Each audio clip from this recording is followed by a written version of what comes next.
which Darktable did not have was like panorama,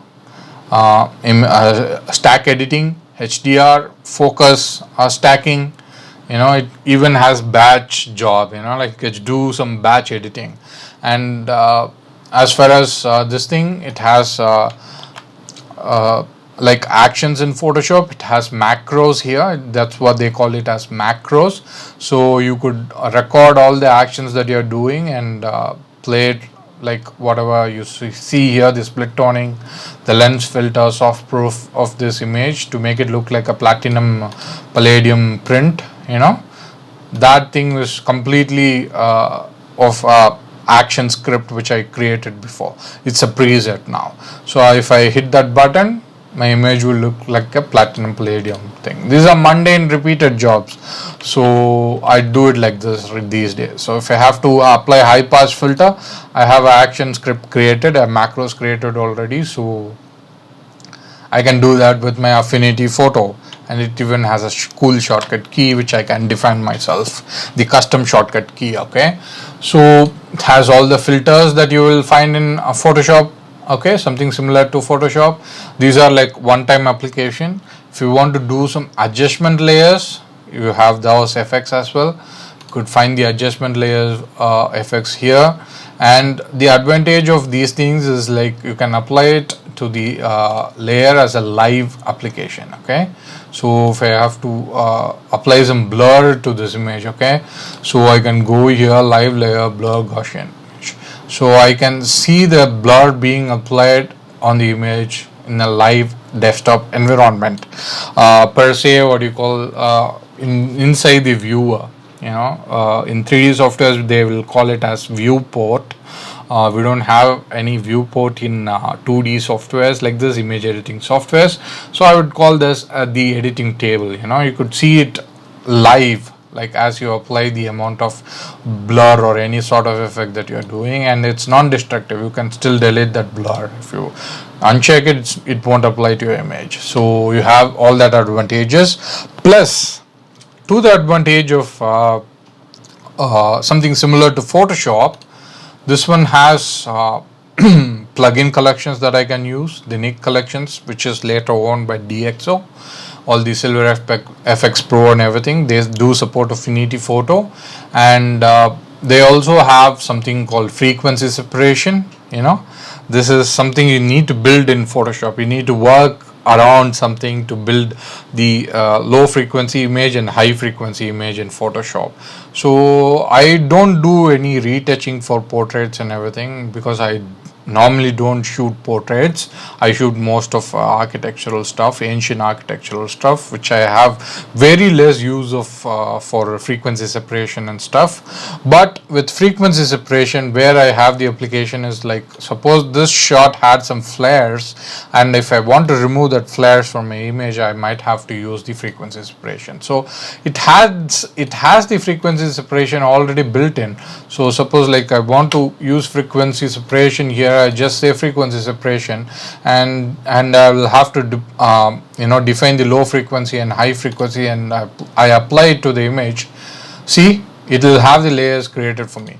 So this is the high frequency layer and this is the low frequency layer. So it will do that for me. I don't have to do apply image and all that thing like as you do it in Photoshop. Photoshop is in still in the higher standards of industry requirements, but with the basics and necessities, Affinity Photo does a lot for me, and it solves all my purposes. From all the panorama stuff which I couldn't find in Darktable, to frequency separation, to non-destructive editing like all the image effects. Okay, and moreover, unlike Photoshop and everything, wherein they have the camera raw, a separate raw editor or raw converter, Affinity Photo has a raw converter inbuilt. So when you are going to bring in a raw image, suppose like I'll close this and I'll go here and grab a raw image and put that inside, it will get into a persona. They call it as persona here. So it's called develop persona. So this is your raw image. So you do your changes, add the lens corrections that you need. You want to sharpen it, tone, apply tones. If you want to apply layer to the masked layer, so you want to apply to particular, do some tonal corrections to one particular area, you can mask them, apply the changes to that masks, not to the master layer. You could do all that thing. It has the inbuilt raw converter, but it works only for 16-bit. Okay, it doesn't do 32-bit. If you want, you can do 32-bit. Doesn't stop you there. But why I am using 16-bit is because I want to use those TIFF files that is generated with the NIC collection plugins like SilverFX Pro and everything. It only takes 16 bits. Not that this raw converter doesn't allow you to step down from 32-bit. Actually, it only does 16-bit, but it does 32-bit, 16-bit, and 8-bit. I'm using 16-bit because I want to use that image inside the other external plugins like NIC collections of DxO. Okay, so once I hit develop, it goes into the image editing table. I have defined this 16-bit everything inside the preferences. Okay, it has the plugins here, so I've defined everything inside what is what and everything inside the preferences. You can customize all the keyboard shortcuts and everything and all that. Okay, so the affinities photo, if I need to do some liquify and stuff and adjust a few things, you have liquify persona, and if you have to do some tonal adjustments, there are inbuilt effects that is already there, and I could apply that tones to this, like old weather, old negatives and new things and all the default graphics that they give it to you. You want to apply it to your image, you can do that. So there are quite a lot of advantages here with affinity photo, and it has the raw converter, it has the liquify filter for it, it has the tonal filter for it, and you can use the plugins. You have all the panorama image tagging, focus tagging, HDR editing, all that stuff. It's a layer based software. It has non-destructive editing, it has all the filters and everything. So it has all built into a small package, and it only cost me 4,000 Indian rupees. It's much cheaper as well. So if you want to apply these preset tone that is there already, I could apply that just like that, and say apply, it will apply that changes and bring that into the editing table, and I can go ahead with all that stuff. And it has all the clippings and everything shown here. It has all the necessary stuff that you do in a professional software and professional editing environment, and you have that here in Affinity Photos as well. And recently they have affiliated with Unsplash, so you have the cloud environment as well. You can source all the stock photographs for your image editing, which are freely available for you. So something like that. You don't have the Adobe Cloud stuff wherein you kind of speak between the softwares. You export this file there and you import this file here and make some changes. It'll apply to the After Effects and Adobe Premiere Pro wherever you're using the Adobe Photoshop file. It doesn't have that kind of interchanging stuff yet, but you can still apply and use certain things from Adobe Affinity Photo to Affinity Designer. Affinity Designer is a vector software, something like the Inkscape, a vector software which I kind of used it in my Linux OS environment when I needed to do some certain graphics for video editing. Doesn't come with the photo editing here, so image editing here. So I have all that advantages here, and I can even export to all the formats that I need, JPEG, GIF, PNG, PDF, in fact, SVG, all that, HDR, EXR, TGA, all that formats. It has everything that is needed, all the essentials that is required, and it comes in a very small price money, which is 4,000 Indian rupees, and designer comes under 2,000 or 3,000 Indian rupees. So it's very cheap, and all this for one-time purchase. So I bought this in 2018. It was costing that much, as I said you, and it was like 1.6 version, and till now it has updated several times, and it is 1.83 right now. Affinity Photo that you will find here is 1.83. All these updates which I have been receiving till now is all free. Okay, so it's one time purchase and they are not going to make a big update, until 4 years or 5 years. They have that, they are known for that kind of timeline. Okay, so it has a very great advantage as you would use a Photoshop, a Lightroom, or any other software. Okay, so for my kind of use, so let me open the previous software, previous image which I was editing.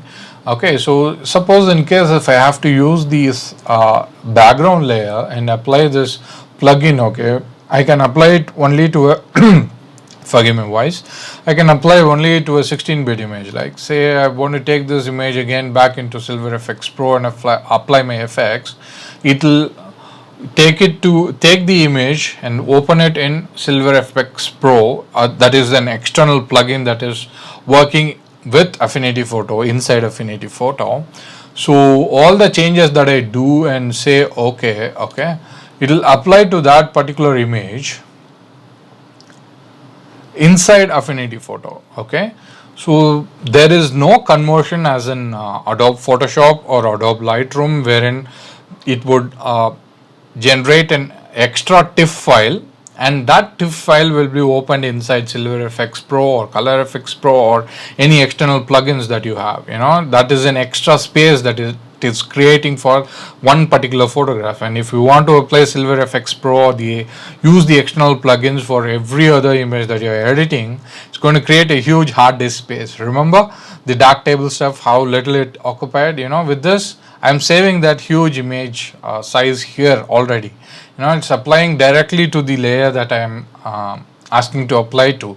Did not convert the image into an extra TIFF file and storing it in my hard drive or anything. Okay, so I don't want this.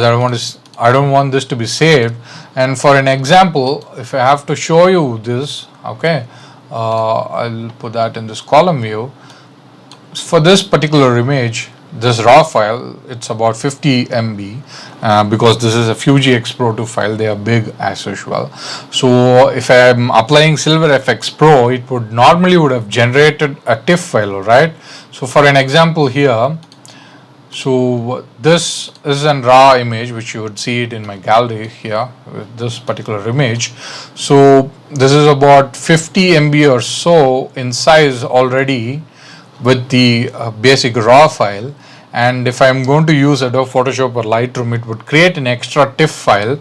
So the size of the TIFF file would amount to 116 MB.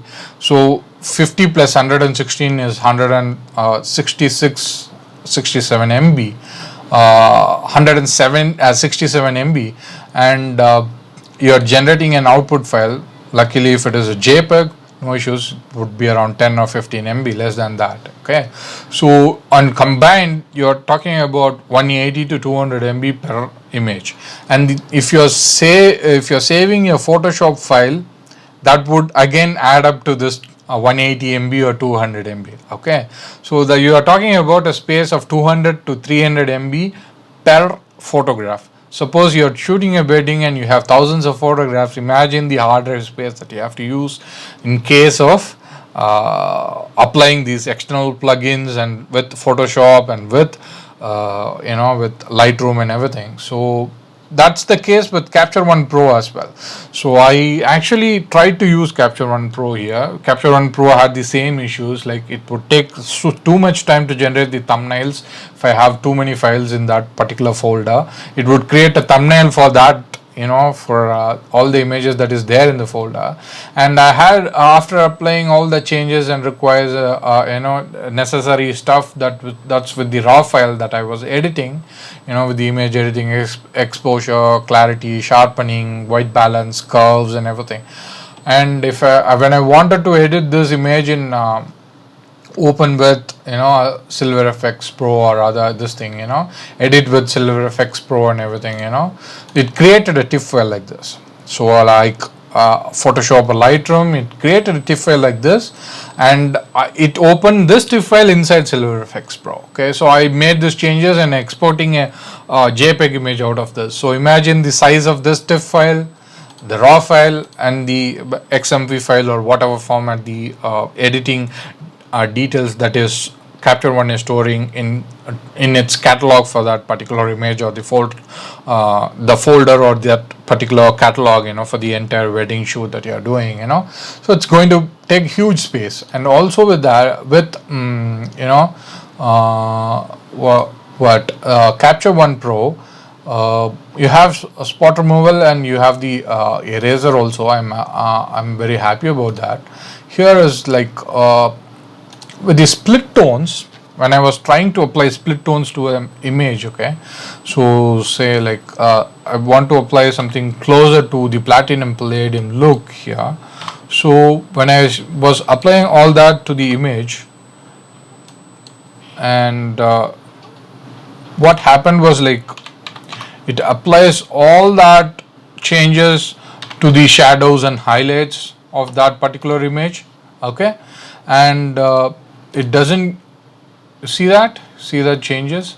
Say suppose I'm going to apply some changes here with the split tone. You see that heavy application of highlights and shadows here from the split tone. I don't have opacity or some sort of blend option here with the split tones, wherein I could adjust the levels of split tone being applied to that particular image, So it doesn't have that, though it has the layers for effects, where I can build effects on that particular layer, but I cannot add the blend in or any opacity for the split tones with my Capture One Pro. So I could not opt for Capture One Pro when I was thinking other options as well. So in case of Darktable, yes, Darktable gives me that freedom wherein like I could apply the watermark and everything when I am applying some I think I have not applied the split tones here. Wait, let me look down and add that module to this where you split tone. So if I am adding split tone to this image, you see here you have an opacity option. So let me close this. You kind of have an opacity option with the split toning. You have along with the presets that you have, you can compress. There is an opacity option here. I'm sorry, I couldn't be able to bring that outside here. Very sorry. I have that option here wherein I can apply the changes that I needed with the split toning that I'm applying to this image, okay. In this case, the platinum palladium effect, okay. So that is the advantage of Darktable. So with the open source software, I have found everything that is required for me, because like since I couldn't find that opacity slider here, I'll show you the image which I edited today. Suppose like this one. So this is the one which I uploaded today. So if I go into the darkroom here, so you could see the split tone and the amount of split tone that is applied. So it's not showing up here. I do not know why I'm not able to scroll here, but actually it will show you this opacity and blend in options here. I'm sorry, I screwed up this image. Actually, it's going to reflect there. I'll adjust this later. But the thing is like I can adjust the opacity and the amount of split toning that is being applied to this image. I can do this in Lightroom as well. So I cannot do that on Capture One Pro. So that is one of the reasons why I could not opt for it. And I can do this with Affinity Photo, because like it's a layer based software. So I'm sorry, I'm opening the same file again. So here you go. So you could see that split toning being applied, and the opacity, I have the control on the opacity, the amount of split toning being applied to this image. So there were so many advantages to Affinity Photo, though I moved in from Linux operating system to MacOS operating system. So I kind of forgot what to tell you, like how long I was using the Fedora Linux, like I was using it for 1 year. It was till June of 2018, because that's when I bought my Mac Mini kit completely for video editing and stuff. So that's when I stopped using 2017 June, actually. That's when I bought my Mac Mini. That's when I stopped using the Linux machine as well. So I was using Linux machine not from 2016, actually. It's from 2015, a little bit earlier as well. So something wrong with the timeline, forgive me. So all these things summed up, and I was so keen on using genuine softwares only, and I found all that tools that is required to use and get the output and results that I wanted to bring it out for my photography, even when I had very minimal resources and minimal financial aid on this particular aspect of it. So I was able to afford the hardware, I was able to afford the software, I was able to afford the plugins as well.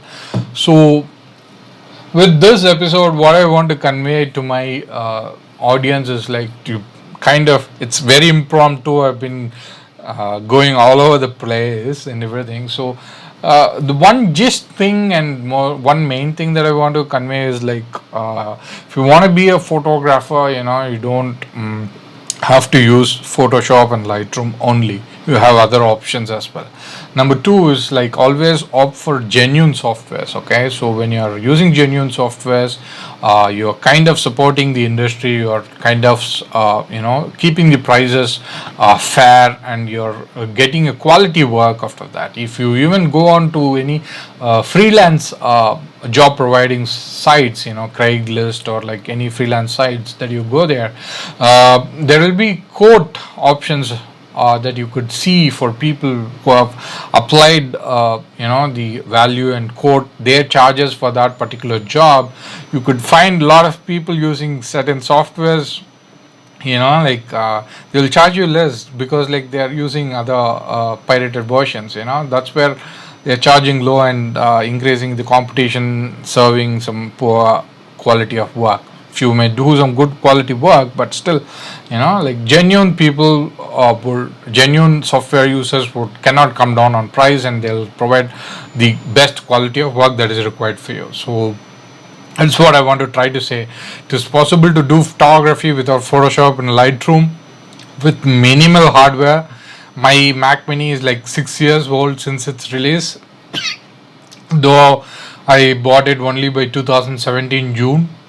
And it's possible to do photography with genuine softwares, minimal price, minimal affordable price, and please do that to keep the market and keep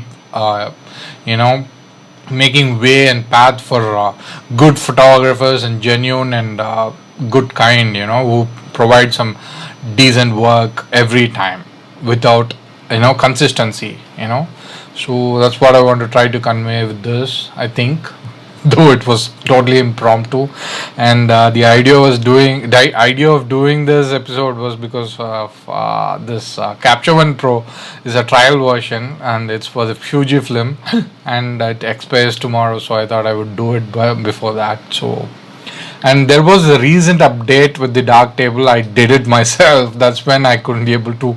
I forgot to notice the opacity slider where it goes. Okay, so forgive me on that. But there is a blending option in Darktable where you can apply opacity to split toning, as I do it in my Affinity Photo. If not, if I only use Darktable now just to apply the borders to the images that I edit, other than and watermark that I want to apply to the images. Other than that, I don't need Darktable at all. But if I have to do it, I can still do it with Darktable. Even open source software provides a slider for opacity with split toning, like this Affinity Photo. So Affinity Photo doesn't replicate images and everything, so it contains the size of one particular photograph.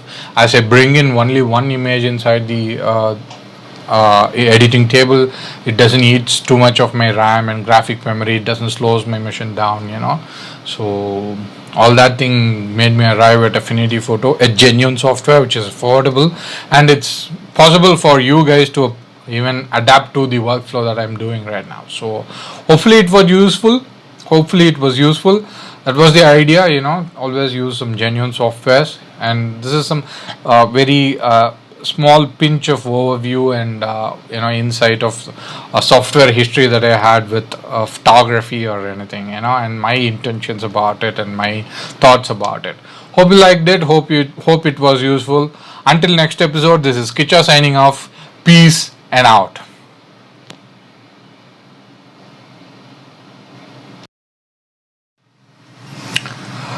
So guys, this is Krishnan Srinivasan back again. My ego did not give up because I couldn't source the opacity slider back when I was recording the video, because as I could see the time of the video's length, as it crosses 1 hour and 20 minutes, I was little tensed up back then, so my brain was not working. It was all focusing too much into the time and length of that video. So here is what. So you have something called uniformly, a new icon. This is the new version, by the way, 3.0. So when you hit that, you will find the opacity slider here, and you have various amount of opacity percentage that you can apply to this image. So I normally stick to 12%. So if I go here and stick to 12%, it would appear more like the platinum palladium print, the result that you would find with the actual salt print that you make with the alternative printing process, the platinum palladium print result. So that's how you apply the platinum palladium cosmetic look with the Darktable to my images. Okay, so that's the opacity slider over here, and that's how I apply my platinum palladium look to the images that I want to take output off from Darktable, if I am using Darktable. Since I have Affinity Photo, these days I don't take output from Darktable at all. I only use it for applying the frame and applying the watermark here. So I did not show the watermark before. So you have the options for watermark here. It will take in .svg vector images. So that's where the vector image use come here. If you're going to design your logo or photography logo, whatever that you want to put as a watermark, you can put that as a vector file. It will scale up to the this thing without any anti-aliasing and everything. So you can put, it will use the .svg file here. So that's what I was trying to say. That's why you need Inkscape and Affinity Designer here. And the advantage of one more advantage of Darktable, which I forgot to discuss earlier because I was a little tensed. So one more advantage of Darktable is that the algorithm that is there with Darktable to demosaic the photographs. Demosaicing, I think I have discussed in one of my episodes earlier, that of course it has subtitles. It was not in completely English, it was in Tamil, and I think it was about the monochrome camera. I think I discussed back then. So it has such algorithms where when it is demosaicing a particular monochrome image with only the data of luminosity, not the all the colors that it has in front of that luminosity layer, the actual diode, where it photosensitive diode which captures the light. Darktable uses one nice algorithm, and it suits too much for that particular monochrome image editing. As I am inclined towards owning one of the Leica's monochrome camera, or in future if possible the phase 1 medium format monochrome camera. So as I'm inclined towards that, I'm very much eager to use Darktable for my image editing in case of those monochrome, wherein I can completely use that algorithm to bring back the highlights and shadows. So it does very well with the monochrome images. Not if your if your camera has a color filter array, it already lost its image quality. So it's only for the images which you shoots only monochrome images, which shoots only the luminosity, light information of the images that it sees. Okay, only pure black and white images. So it's for that raw file. It's Darktable is amazing. can handle anything. And with the camera list of cameras that is there with the Darktable, like for the image correction or whatever, it has the huge database. It has a lot of lenses. It can apply the image correction, lens corrections to it, and it can even do a lot of things. So look at in the more module session if you're going to download Darktable, whenever you are trying to use it. Okay, so it will be there. So that's one thing. So I found the split cloning opacity slider, so it was there, hiding there. It was a little tense, forgive me.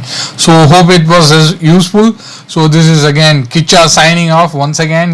This is peace and out. Bye bye.